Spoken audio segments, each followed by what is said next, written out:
Okay. This is one of the first games I had to play. Thank you, Retro Arch. God. Anyways, this is my first game I played on the Atari 2600. Get that mouse out of the way, goddamn. The thing that was cool about Jungle Hunt is it had 3 stages, and of course, you know, it was a game you could beat. Now, most Atari games just revolved around score. Now, when I popped this game in, I was very excited, and I showed you the cartridge in my part 1 video of what the art looked like. Now, this was one of those games that you press the button and the game would start. Now, as you can see, this is actually a part of an arcade game, and I did not know that. I'm going to turn down the volume a little bit because Atari sounds are always loud and obnoxious. Now, the simple premise is this: is just you got to time the vine swings, and then you press the button. I mean, this is very simple stuff. And for some reason, if you notice the vines, they have a reflective shade on some of them. I don't know if that was intentional or a bug or what. So as you can see, it's very, very easy. In the next part, you swim in a river and you get to punch alligators in the face. Now don't stay down. God damn it. Oh gosh, I haven't played this in years.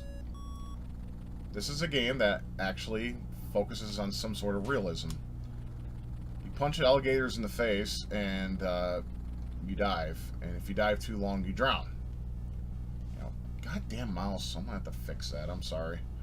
This is not professional in the slightest. Okay, there we go. If you punch an alligator with its mouth open, you get 300 points. Other times it's like 100.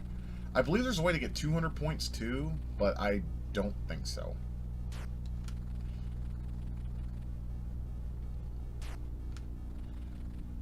And if there is, if you know something I don't, feel free to post a comment below.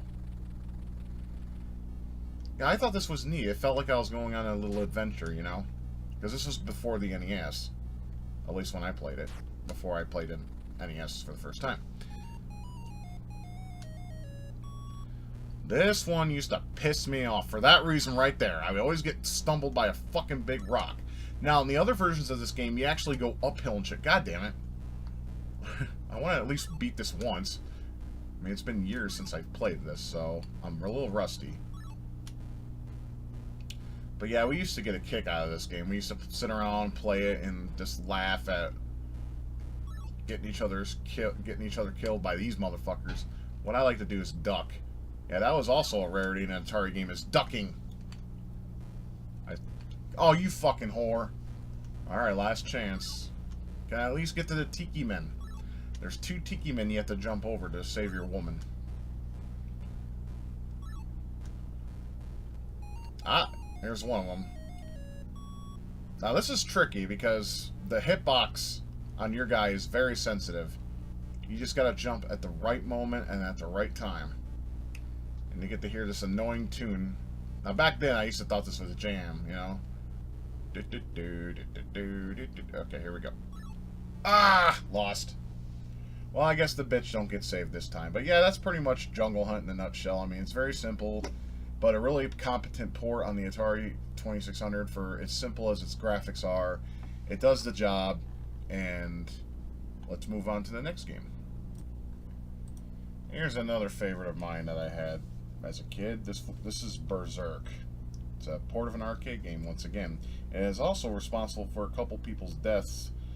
Someone had a heart attack after playing a Berserk, which either his blood pressure went up or he just had a underlying health problem that we don't know. I forgot his name, so look it up if you want to.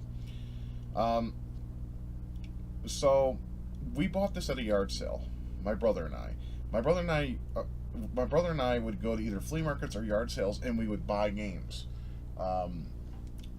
for cheap. They would give them away anywhere from 50 cents to $1, sometimes a quarter.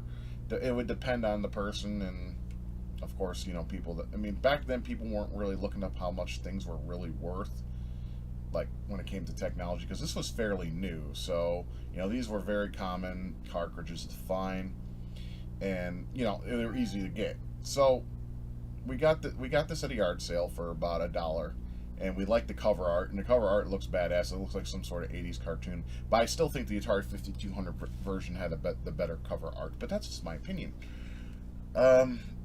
This would have made a dope cartoon in the 80s, I think. But, you know, in the right hands, obviously, because there's great games, and there's also trash in the arcades. And, I mean, I'm sorry, with arcade games as well, but with cartoons back then. But, you know, given the mindset I had back then, I have heavy nostalgia for 80s cartoons. You know, let me just show it again.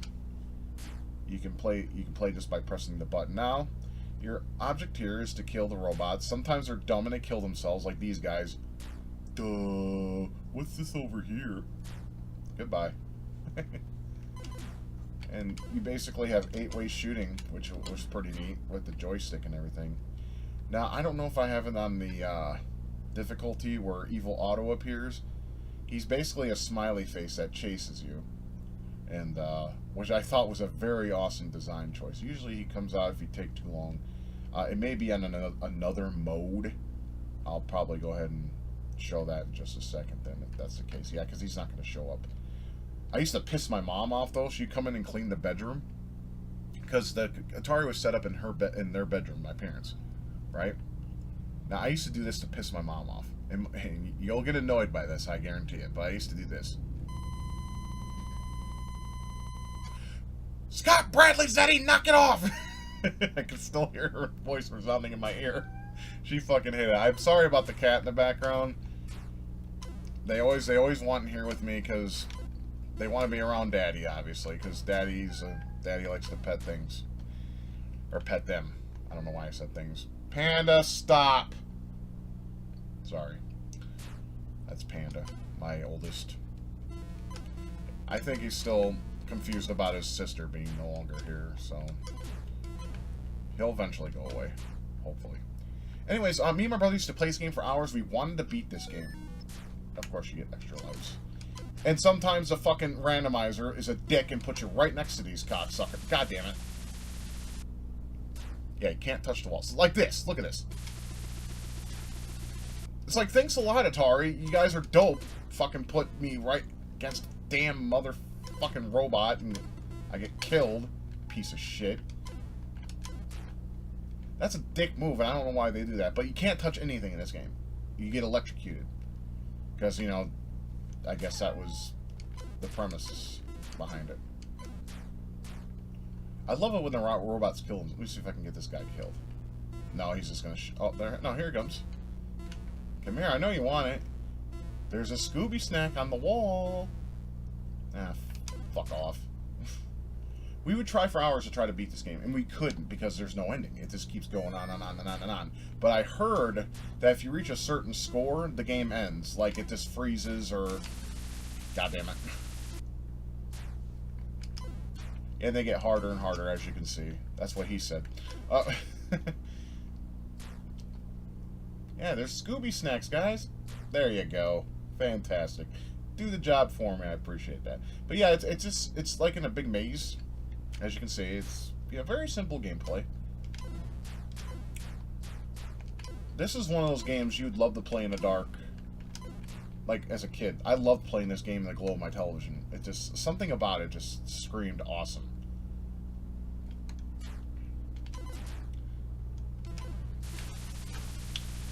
God damn it. Oh, I got extra life, so I can continue the gameplay. Oh, shit. Sometimes you can have gunfights with the robots. I'll see if I can try to initiate one. See? Ah! One! Fuck you! Yeah. So that's this. Okay, I'm gonna go ahead and... when you press select during gameplay, unfortunately, it ends your game. But I want to see if I can find a mode where Evil Otto appears. Let's try 3. I want you guys to see Evil Otto. He's dope. He's a smiley face. I actually thought about getting a tattoo of him back in my 20s. There he is. Oh, shit. And you can't stop him no matter what you do. Ah! I got away. That's what you got to do. Basically, you want to kill the enemies as fast as you can. But you don't even have to do that. You can just go away. But, you know, if you want high score and feel accomplished, that's a joke. God damn you, evil auto, go away. Dive! Ah! So anyways, that's Berserk. Very fantastic game. If you enjoy collecting classic games from this era, this is a must to pick up. Now the arcade game, I believe, was it vector graphic? I don't think it was. No, I'm thinking of the Vectrex version. But yeah, this was a dope game, and this Atari port is very competent and awesome. And I suggest anyone that enjoys classic games for score and just having a good time, this is definitely the one to get. But we love this game. My brother and I would play for hours and try to beat it. We got, I think the highest score we got was 528,000, and then after that we just we died.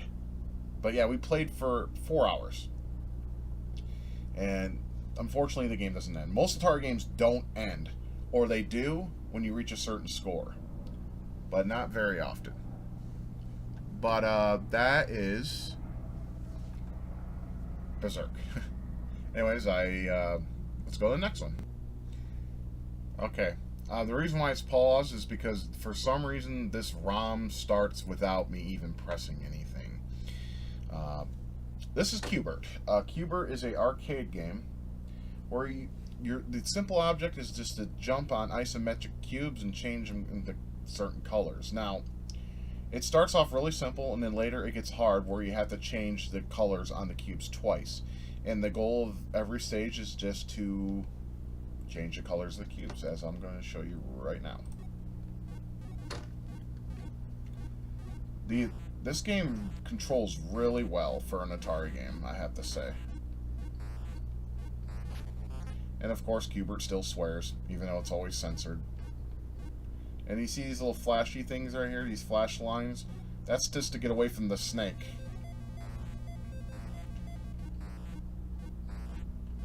The snake has a name, but God damn it.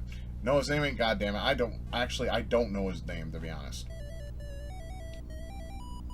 And that is the end of that stage. Play a couple stages.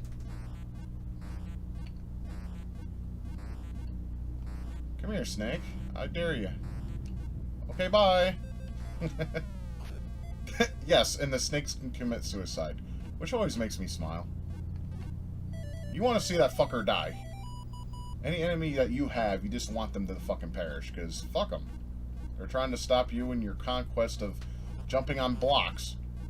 Let me have that joy, since that's the only thing Qbert seems to have.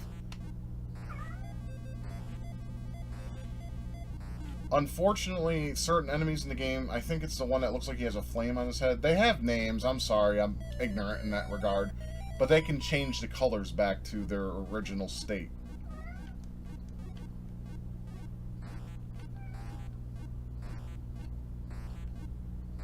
I want to kill this motherfucker. This will probably be the last stage I play. Bye. Now, we bought this game at a flea market, and I really liked the look of it and everything. Thought it was dope. And we bought it for about $2, along with Kroll. And speaking of which, let's go to that. Want more of that unprofessional recording. You get to see paused. Anyways, this is Kroll. This is Kroll, I don't know how it's pronounced. I hope I said one of those right. This is based off a movie that came out of with the same name, obviously. And the thing I like about Kroll, this game here, is it's got many different gameplay types. But I've never completed it. I mean, it's not completable to where it ends completely. No, it just repeats after you beat a segment, which I will try to get to. I've never completed this segment, though, because I just fuck up. It's too fast. You'll see it. Anyways, you press the button, of course. You're supposedly getting married to Princess Cuntrag. I don't even know her name. And you killed bad guys. Basically, you can't win this part. Eventually, she gets captured, or you die.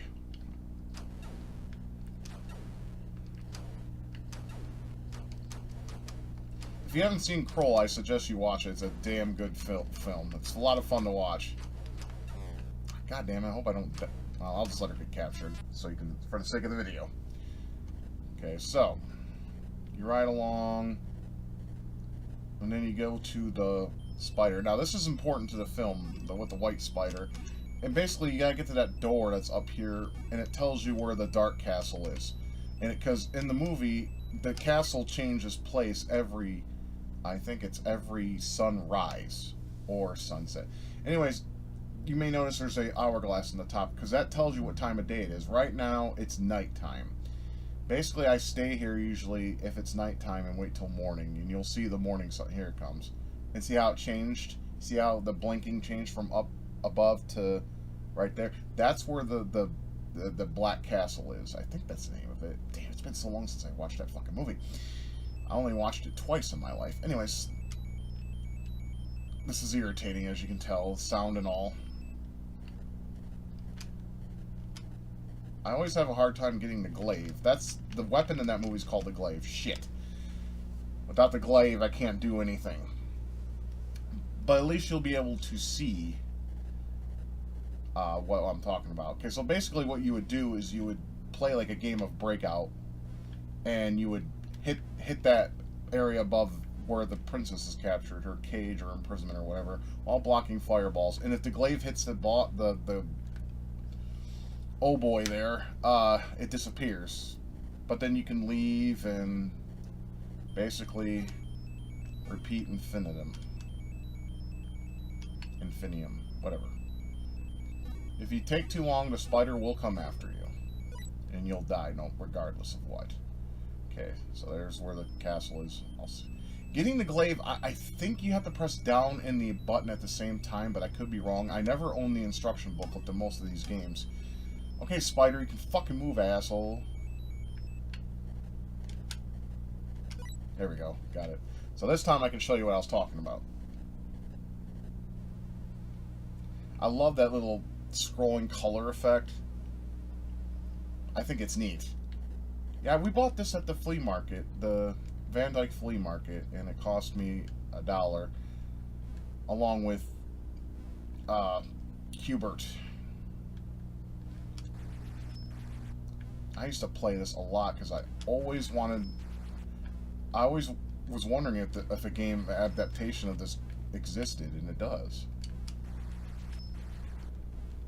Wouldn't that be awesome if I could beat this? No. Oh, wait. Ha!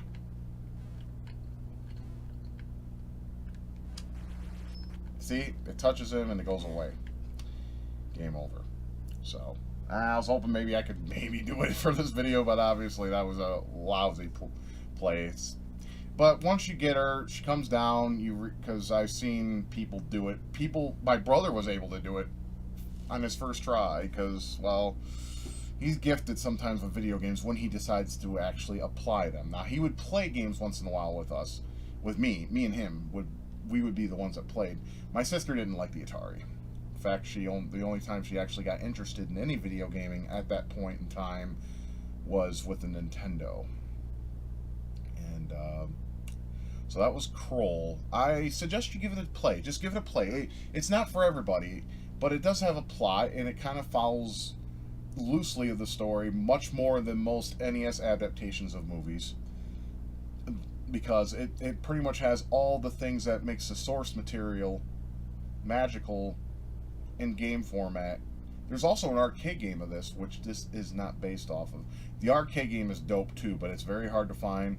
But of course, emulation, if you're not too anal about, if you're not too anal about emulation, there's that option. But yeah, I still own this cartridge. I just gotta find it. But anyways, let's see what. Oh, there is one other game. There is one other game I definitely have to show when it comes to that flea market that we picked up. So that will be the next game. Now, many of you AVGN fans definitely know what this is. Now, the thing about this game is I also picked up. This game was also $2. We spent $5 altogether that day. And I faked being sick from school because I was bullied in school a lot for my weight. So I kind of like would do things to make myself either sick or appear sick. A lot of these things revolve around putting pennies on my tongue so I would get a fever. Take a washcloth and put it on my head on hot for a little while before school. Drink hot tea behind my mom's back or hot chocolate so I would be warm. Put in my sick voice, hey guys, hey mom, I'm not feeling well. I don't know what's going on, but can I stay home from school today? I can still do that kind of well. And my mom doesn't watch the internet show. What mommy doesn't know won't hurt her, right, fellas? Anyways, this is SpiderMan. And to me, this is a very interesting game. Now, we wouldn't play this game just to play it like it was made. No. You know what we would do? Now, this is one of those games you have to press reset. But thanks to the power of emulation, I wouldn't say power, but thanks to the, I want to say convenience of emulation, we don't have to press really a reset button. We can map it to a controller. Ooh, powerful. Anyways, I'm going to let the music play out, and I'll show you what makes what we used to do in this game a lot. Oops, I forgot. Okay.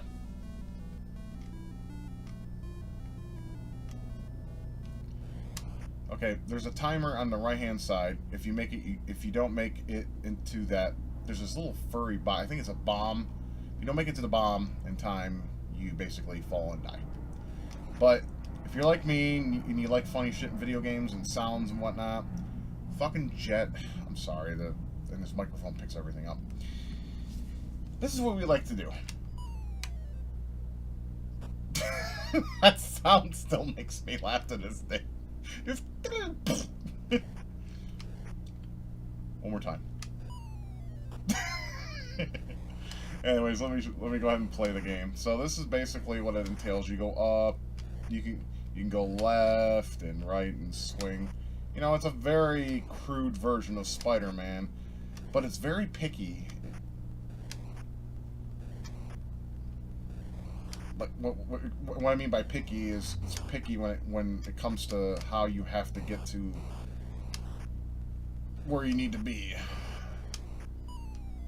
See, like that, for instance. That shouldn't have happened. But overall, it's very simple, as you can see. You just keep going up, and that little staticky looking thing is I guess a bomb. Okay, why couldn't they just show a bomb bitmap? They did it down there just a second ago, you see, and that's the Green Goblin. I mean, he's no threat. He's just there. I mean, he just sits there and waves. And the only problem he is he goes back and forth. And what kind of person would make this color, magenta color looking thing, a building? You can collect people, but you know how I feel about most people. Fuck them. They can take the elevator. I'm pretty sure the elevator works just fine. Or they can take the stairs. But you can collect them for points. And the buildings do change. Like, they either get shorter or longer, and, you know. You want to make sure, though, you land your web on a solid surface. If you land on any of the blue, you go falling to your death, which is funny to me, but I don't know. But anyway, see how he goes faster now?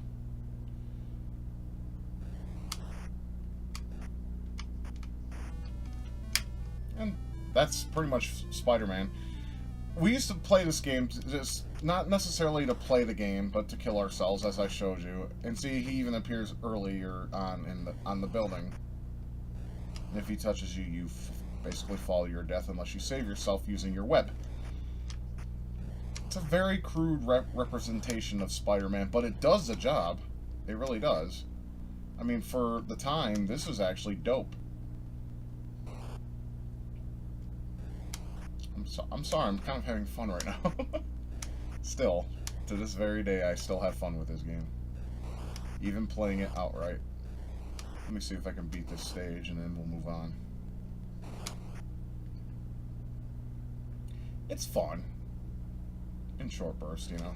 All Atari games are pretty much fun. Well, not all, but most of them are done in short bursts. And that's Spider-Man. Very simple, pretty fun game. And you know what? Let's close this part the only way I know how. Well, Mom, I'm sorry, but I thought about it, and I'm going to die. Farewell. Oh, come on. God damn it. Fucking sound. And your game's over, and you know your game's over when controller doesn't do anything and the backgrounds start flashing different colors. I don't know why that was an Atari staple, but that's what they did. So, just the sounds in games make me laugh. Okay, let's go on. Oh, okay. I'm just blabbering. I just need to shut up and show the next game. The next game is a little bit more simple, but it was popular for its time, and me and my brother used to play it a lot. Anyways, I'll just shut up and show it. Alright, this is Breakout, and it's basically your usual brick game or ball and paddle game. Very basic. My brother and I used to play this and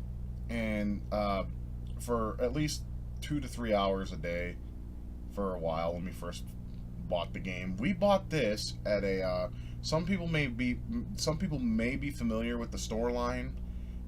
I don't think any of them exists anymore, but it was called St. Vincent de Paul. It was a resale shop, and they would sell, of course, Atari games and, you know, Nintendo games later on before they finally closed shop. And it's a very simple game. This was actually an arcade game at some point, and there was also a sequel called Super Breakout, which I never got to own, but have played, and it's pretty much just an enhanced version of this. There's different modes, of course. I'm just going to stick with the original for the sake of the video. Basically, you press the button, it launches a ball, and you used to use something called the paddle controller, which was very nice. It was good. It was great for games like this. And Kaboom, if you ever played that.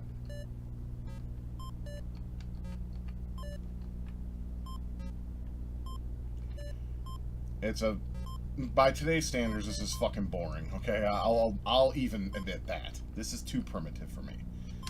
But God damn it.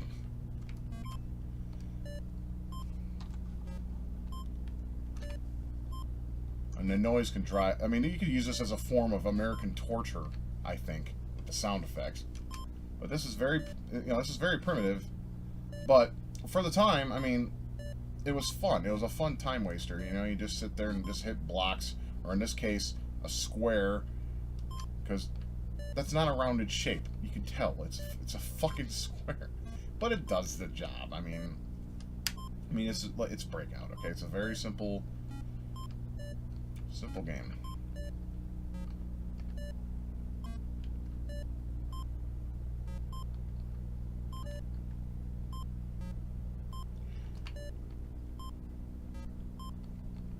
I mean, there's not much I can say about it. We used to spend hours literally playing this piece of shit. But, I mean, if it's a classic for you, I mean no disrespect at all. I can understand you may have, like, tons of nostalgic feelings for this game, as I do, or have. But it's like, you know, as time progresses, your tastes change and things change. And this game does not hold the test of time at all, at least for me. But we used to, we bought this game, I think it was 50 cents, because they were trying to get rid of their Atari stock there. We would go there and ask them, do you have Atari games? And they would say yes. I'm like, well, how much do they go for? They say some games are 50 cents, others are $1. And the ones that were, of course, $1 were kind of newer. Like, I want to say maybe 1986, 87. You know, when they started introducing better sound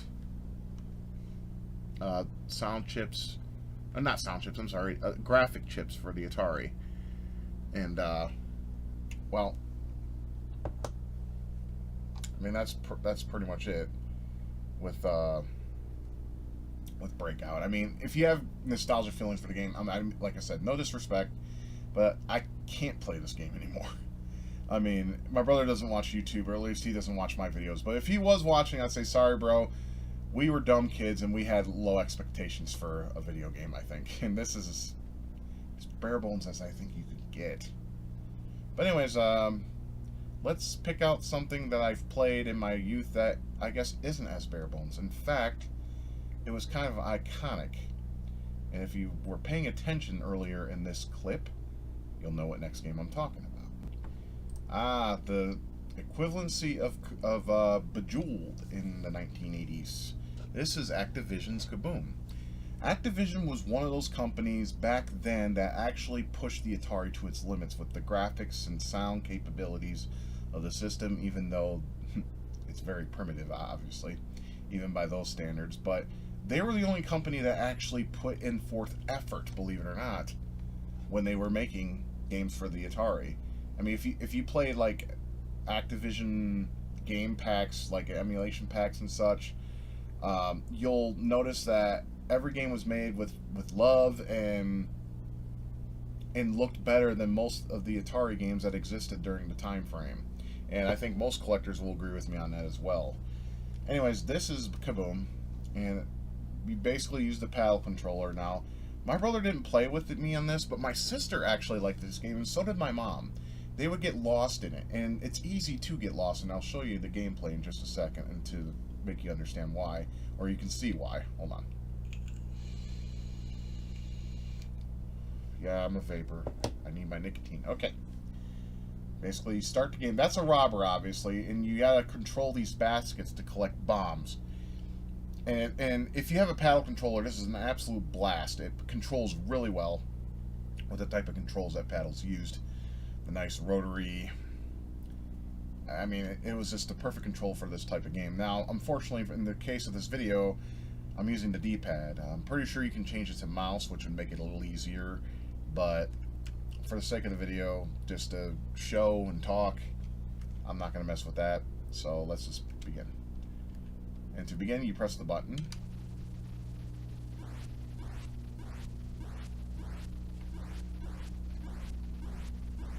Now don't let that fool you. He's going to start getting faster.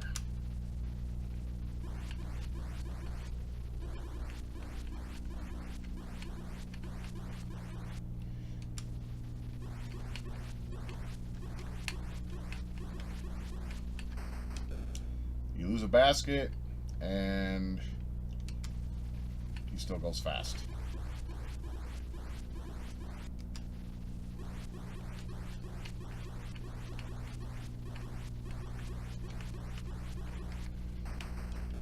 God damn it.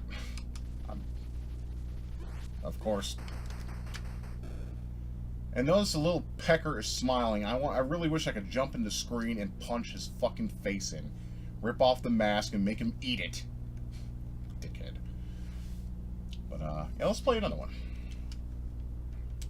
You gotta press reset to start this game. And, of course, to start the bomb dropping, you gotta press the button on the side of the paddle controller.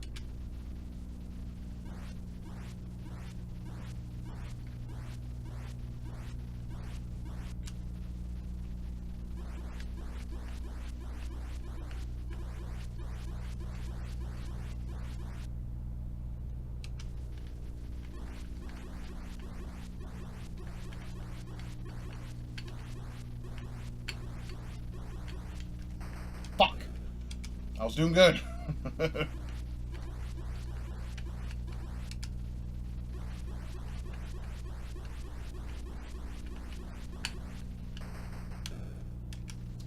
on, let me reach 200. Yay, I reached 200.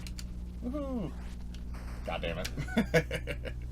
It's very hard to do on a D-pad, but, you know, to show, for, like I said, for a second video, that's how Kaboom plays. The game is extremely addictive. If you collect Atari, if you have paddle controllers, you need to literally whip this out and play some. It's extremely fun.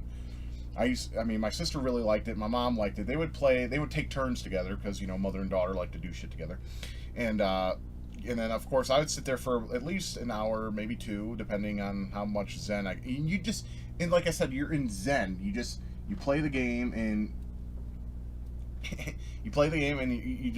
you lose basically perception of time and space, and it's almost like you're on autopilot. You know, when you get up in the morning and you're like, I need my cup of coffee. And for that little bit of moment before you get your stimulants on, you know, you're in autopilot. But I mean, that's awful autopilot. This is fun autopilot, where you just sit there in a state of zen, and you play with the paddle controllers, and then bam, and you're just having a great fucking time. I mean, this game goes for little to nothing on eBay and other places, and I mean, of course, flea markets and such. Just don't get scammed, because we have a lot of those out there that just want to make a quick buck for something old. But okay, well, speaking of Activision, let's show another game that I used to play. This is Pitfall, made by David Crane in 1982, when I was born. This game was pretty much, I guess, the start of the platform era, I want to say. This game has a following so great that it actually spawned a franchise of video games of different sequels, like Pitfall: The Mine Adventure, Pitfall 3D, Pitfall Harry for the Wii, and I believe Pitfall 3D was actually voiced by Bruce Campbell, if my memory serves me right. One of the newer 3D Pitfall games was, I know, voiced by Bruce Campbell.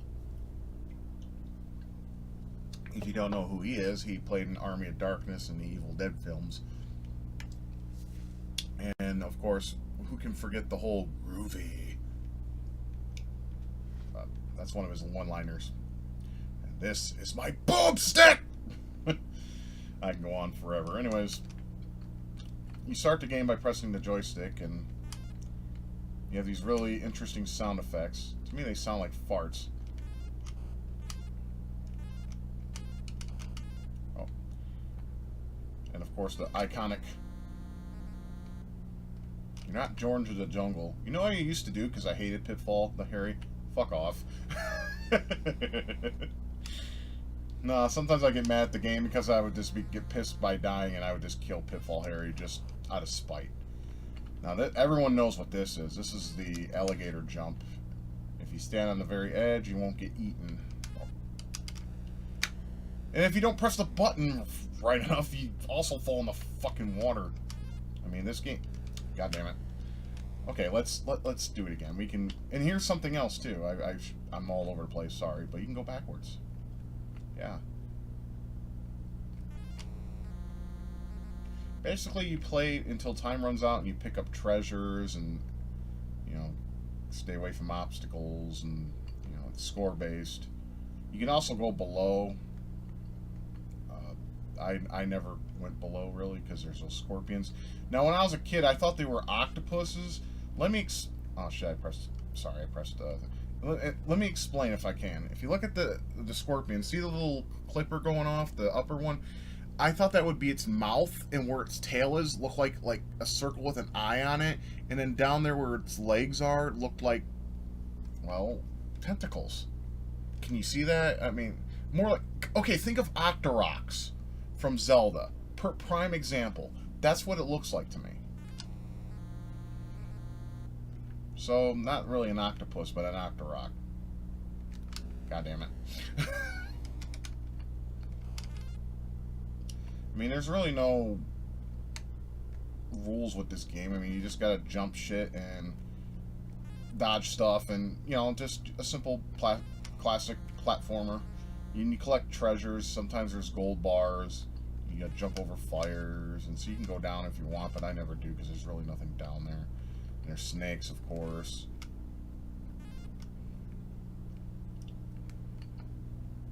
It's simple.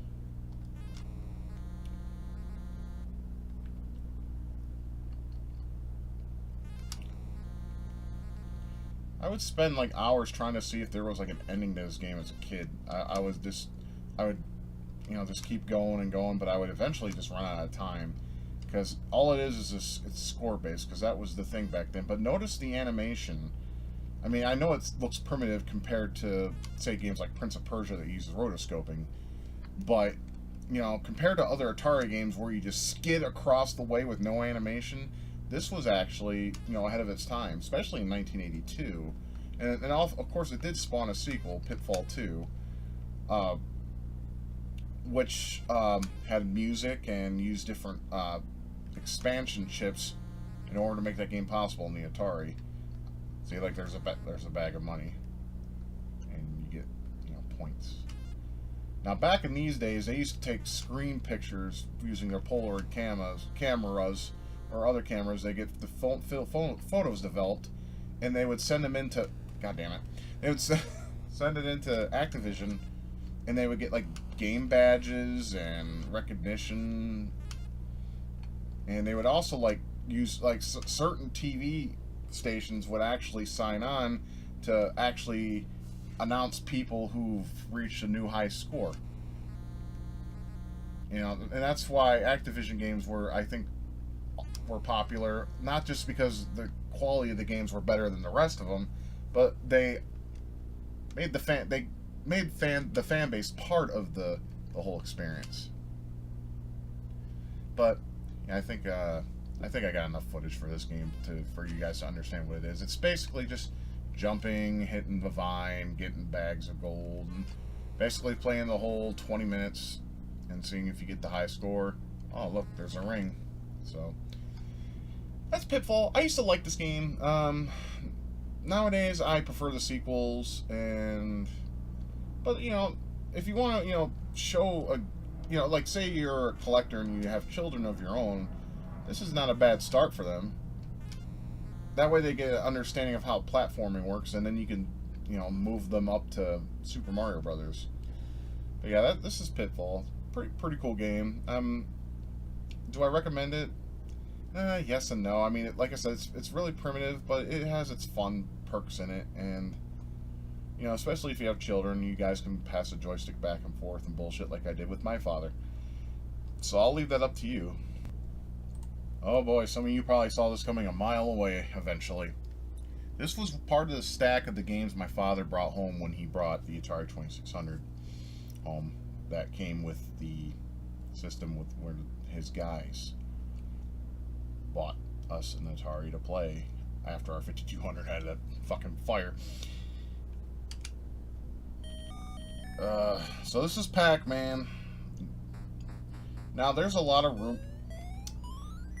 I'm not playing for real because I fucking hate this game nowadays. It has some nostalgia for me because this was my, believe it or not, this was my first experience with PacMan. That's right, I never played the Atari game. I didn't even know the the arcade version until someone at school mentioned it to me. Then I went to fucking, what was it, Chuck E. Cheese and played it for real. Because I used to have a Chuck E. Cheese across my street, and they had an arcade. And matter of fact, that's where my first arcade experience was at.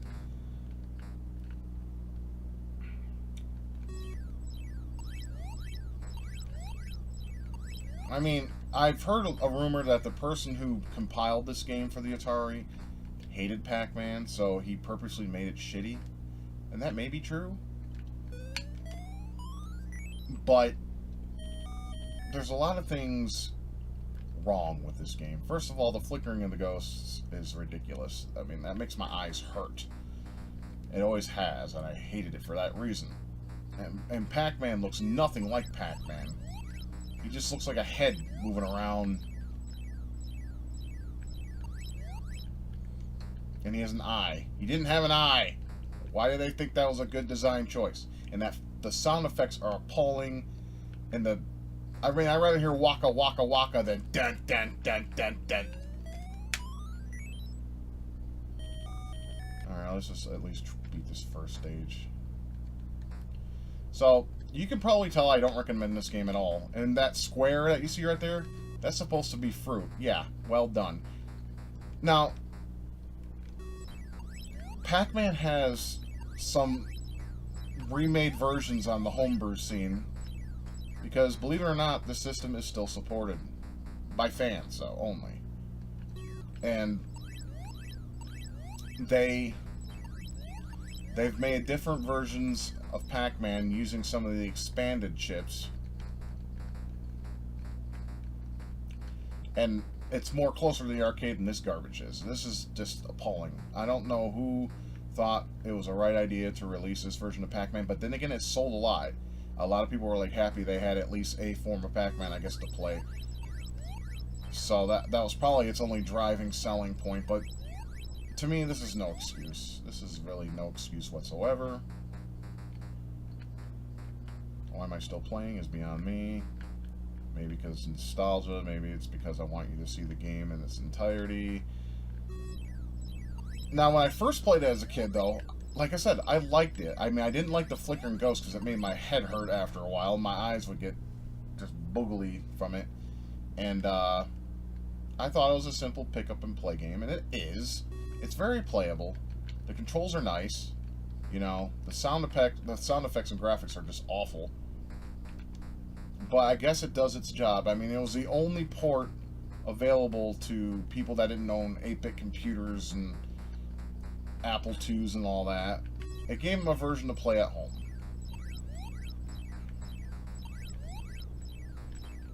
But y'all know Pac-Man. We've seen it, we've done it, we saw many iterations, and the face that Pac-Man is making right now is how I feel when I play this game. Just pure disgust and awe of how bad it really is.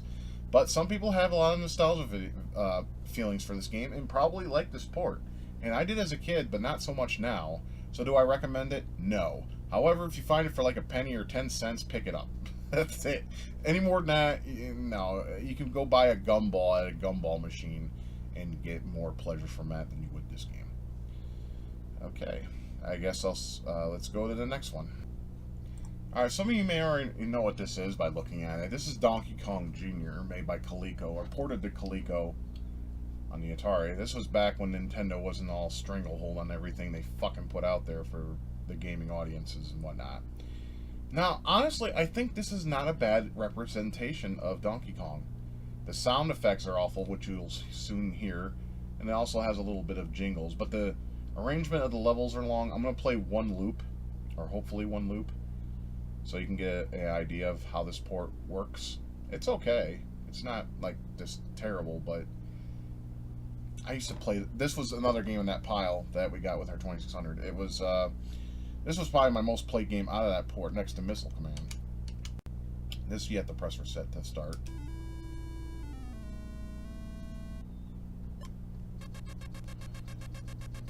Yeah, see, those sound effects are just ear rape. Now you know why I have it on a low volume. Most Atari games are fucking loud, and I never understood why.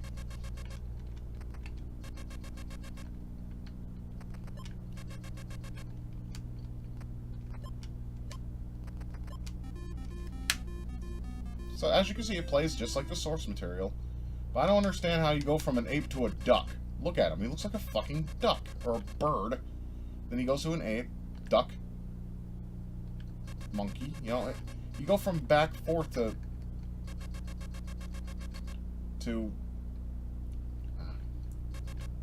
get out of the way, asshole. Thank you. Whoa.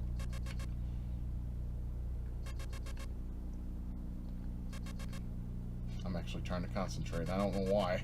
I don't know why. I guess because I really want to show you guys the whole loop. It's 3 stages long, which is pretty impressive for an Atari game, given the amount of graphics. But see, the levels are wrong. This should have been the last level, but unfortunately this is, so it makes little to no sense.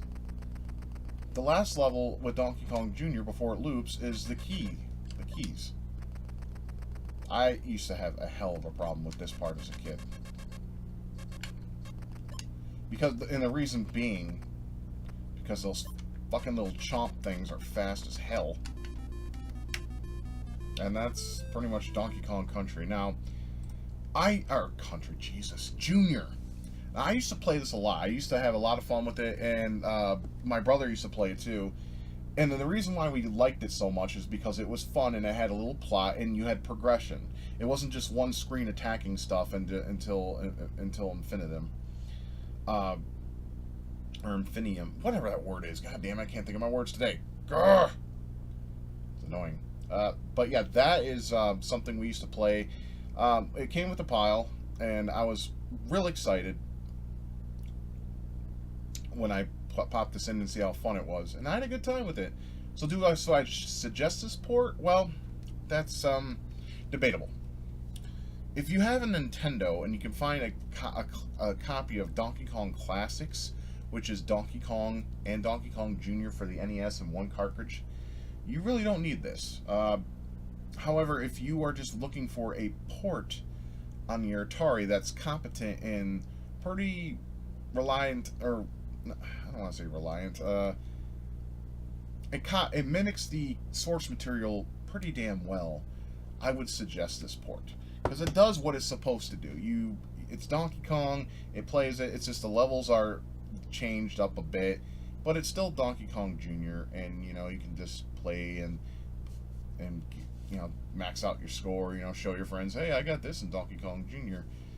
And I don't know if you're into that sort of thing, but yeah, this is a pretty damn competent port, and I would suggest it to anyone that wants a good port of Donkey Kong Jr. Alright, so I mean, I can go on forever because there are a lot more games, but I'm just going to show one more for the sake of this video, and then we'll call it a video. Alright, so we reached the finale of the video. I mean, there's a lot more games I did spend some time with, but I just wanted to go ahead and show the ones I spent the most time with. And of course, I could do this all night, but I don't want to do that. I'll do this all night because that would be boring, huh? This is the Atari 2600 port of Missile Command. This is very competent to the source material, and it's also a game my father and I used to play once we had the Atari 2600. I mean, just because the 5200 stopped didn't mean the marathon stopped. No. In fact, there was a time that we literally stayed up till 3 in the morning and played a marathon. Now, my mom fell asleep on the couch, and she had no idea until she decided to get up and go to bed that we were still up playing the game. She yelled at me and my father. She said to my father, "How dare you make your son stay up this late?" And my dad's like, "What time is it?" And he's like, 3 a.m. He's like, "Oh, damn." And then she's like, "Shame on you, young man, for not paying attention to the time." And I'm just like, "Mom, it's Saturday, or it was Friday night. No school tomorrow." She's like, "Yeah, but we got grocery shopping." I'm like, "Ah, fuck." Well, I wasn't, you know, I couldn't say that at the time, but I was like, "Oh, darn," or something like that, you know. Anyway, let's just go ahead and play. Objective is very simple. You just take this cursor, go underneath these streaks that are supposed to be missiles, and protect the cities below from being obliterated. That's pretty much the plot of this game.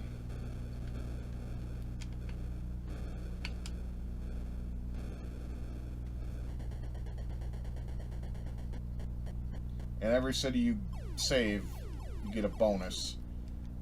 I mean, obviously the game starts off super easy. I mean, it gives you a feel. Now, honestly, I wish the Atari 2600 had a trackball to play this on. I mean, one could exist that's made by a third party, but I'm not entirely sure. The Atari had so many accessories that it boggles my mind to this very day. But if there was one, I wasn't aware of it, so I used a joystick, which worked okay.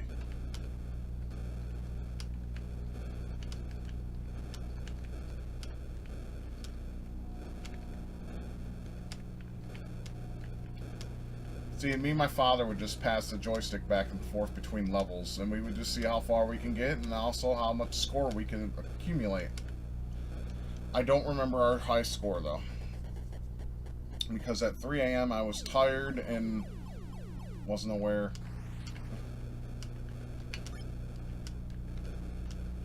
Now, in the arcade original, you had 3 bases that could shoot missiles, one on the left, one on the right, and one in the middle. And since you didn't have the same control scheme as the arcade, you only had one to work with.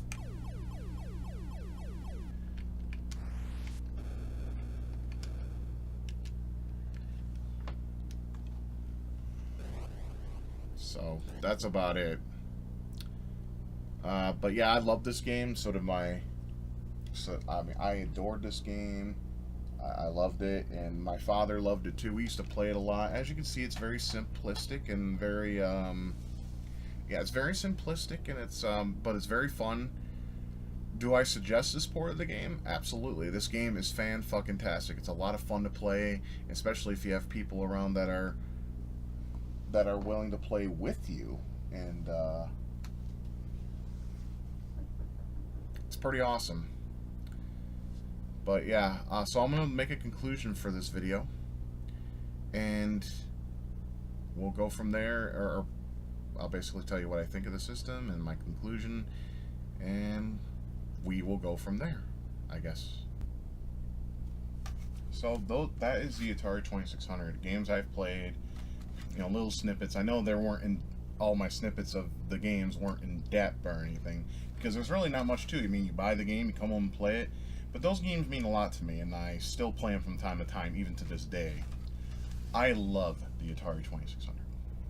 I think this is a fantastic console for what it was trying to do, and it capitalized and started the whole video game boom. Now, Atari's not a perfect company by any means, and the reason for that is because they're the ones that were the one that caused the crash of 1984 with the whole ET fiasco, making PacMan clones. People just got tired of this shit, and they stopped buying software and consoles. They just got sick of it. So they're not perfect. No video game company is perfect. Each of them are evil. They're all evil. Nintendo, Sony, Microsoft, Atari, Fairchild probably even had some skeletons in their closet.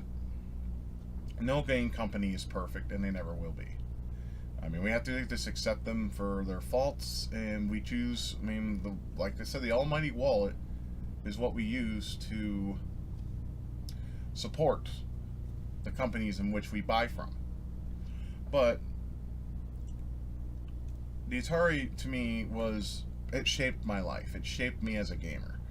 It gave me a taste of things to come in the following years, past the prime of the Atari 2600.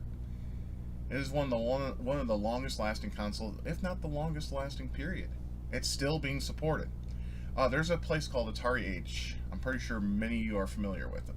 They constantly make homebrew games. And with funding, they make boxes, manuals, and of course the cartridge itself. And like I mentioned in my PacMan snippet, they still make PacMan games that are better than the original product. So, I'm glad I had an Atari. I'm glad I was able to enjoy what it offered. I was very happy as a kid with these games. I had great times with my family and especially my brother. Him and I always got into little fist fights here and there over who would play first. It was a pretty interesting time. But I mean, I have a very soft spot in my heart for Atari, and I will admit, during their hardest of times that I would read in news articles, it hurt me a little bit. I didn't want to see them fall. But mismanagement and lack of vision and just making overall stupid decisions causes a company to flop. Now, Atari isn't dead, necessarily. No, they're supposedly making an Atari box, but that's debatable because we all think that this is just another Coleco Chameleon fiasco. To me, I would love to see a new retro-style system that supported its own games. I think a lot of people would benefit from it, especially if it had online connection for updates. It would have a little bit of a, in the cartridges, a little bit of a storage chip that would allow updates to be applied on the fly. I mean, we have great technology today. It can happen. I can't say it'll, do great, because unfortunately a lot of people are graphic whores. I'm not included. I like games for games. It doesn't matter how they look. But like I said in Breakout, that game was too crude for me to enjoy. It's just too simple. And there's, when you grow up or get older, some aspects do change. Your tastes change. You experience other things out there, and those that you once knew and loved and cared about, you either outgrow them or you simply just don't care. And unfortunately, most of Atari games that I've played in my youth have that aspect. I look at them with fondness and kindness, but I cannot look at them as something I would pick up and play from time to time. But most of the games I've shown you here, I still play from time to time. And I think you should too. The Atari has a legacy, and unfortunately, they tainted it as time went on. And, of course, the crash in 1984 was the start of that. But for what they tried to do and the things that they put into place, will be remembered for either the better or for the worst. I always will have a soft spot for the Atari 2600. I adore that system. It is not by far my favorite system. It's an awesome one, and I do play it from time to time. It shaped the way of what gaming we know as today. So, cats. Actually, if you guys don't mind, hold on a second. Come here, you.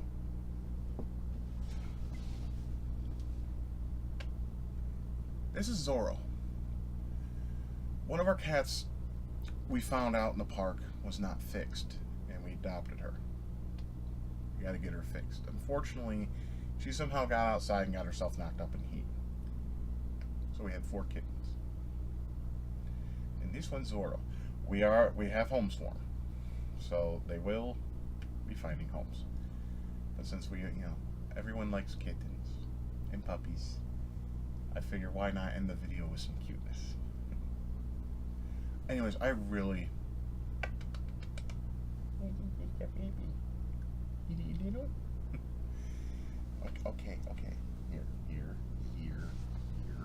Here you go. That's Mr. Zorro for them. Anyways, I hope that's okay. I know this, like I said, this isn't professional. It's just something I enjoy doing. Anyways, I hope you enjoyed this video. I hope you enjoyed taking this trip with me. And if you are thinking about collecting an Atari 2600 for your personal collection, I would suggest doing so. But just keep in mind, there's no deep and engrossing experiences on the platform. They're just simple time wasters and score benders, where you would get the highest score and you can gloat about it if you want, or you can try to keep playing and keep beating your highest score, because that's what the Atari was about. This was before super deep plots and endings to games. I mean, I like my games to end, which is why I don't play too much of the Atari. But when I just want to sit down and play something, and it doesn't have to be anything that has a point to it, the Atari is a perfect platform to do it. I think I'll stop meandering now and talking. I just want to give a final thought on the Atari. I hope you enjoyed the games that you saw today. If you have any stories, any short stories, or any story at all, share it with me in the comment section. Tell me what you thought, what you think, and because I'm always interested in to hear how you guys were brought into gaming, and what makes it special for you, or what did it make it special? What brought you to it? Did you like the look? Did you like how it played? Did you just like the interesting aspect, how it's just between you and the game itself, that whole connection? There's a lot of reasons why people become gamers. And when they get exposed, it's amazement and awe. Now, unfortunately, we don't have that same magic today, at least in my opinion. That's why I stick to mostly retro things. And the Atari will always remain in my heart as something that shaped me as the gamer I am today. And to appreciate how things began and how things have progressed to where they are today in terms of technology. It's to be respected, it's to be honored, it's to be loved. Because who knows, if it wasn't for this, we may not have what we have today. I mean, we all look at it in different ways. But that's my closing thoughts on the Atari. I think it's a fantastic console. And if you haven't played it, give it a try. You may find yourself addicted to it like I was as a child. I mean, you have nothing to lose, really. Atari's not expensive to collect for. There are a couple games, though, that are rare, and they cost a little bit of money. But there's also the classics, the outstanding wonders that exist within the library of Atari that you may find special. Well, this is Forever Retro 82. Signing out. Y'all have a great rest of your Friday evening. The Batman Let's Play will be next, as I've promised. I'll try to get that out by the end of the weekend. I can't promise. Being a married man and dealing with these can mess up your time schedule. I love cats, as you can probably tell. Come on, use my arm as a there we go. Alright, you guys, you have a great rest of your evening, and I enjoyed sharing this experience with you, and I hope you all have the rest of your have yourself a great Friday. Tomorrow, I might be doing that. I might be doing that video tomorrow, Batman. I'm going to try my hardest. It's Saturday, and usually shit around here just changes. Anyways, I'm going to shut up. I'm just mumbling now, I think. I just wanted to go ahead and just get real deep and personal of how I feel about the Atari. She's a good girl. She'll treat you right, give you plenty of entertainment, and won't do you wrong. Anyways, this is Forever Retro 82, signing out.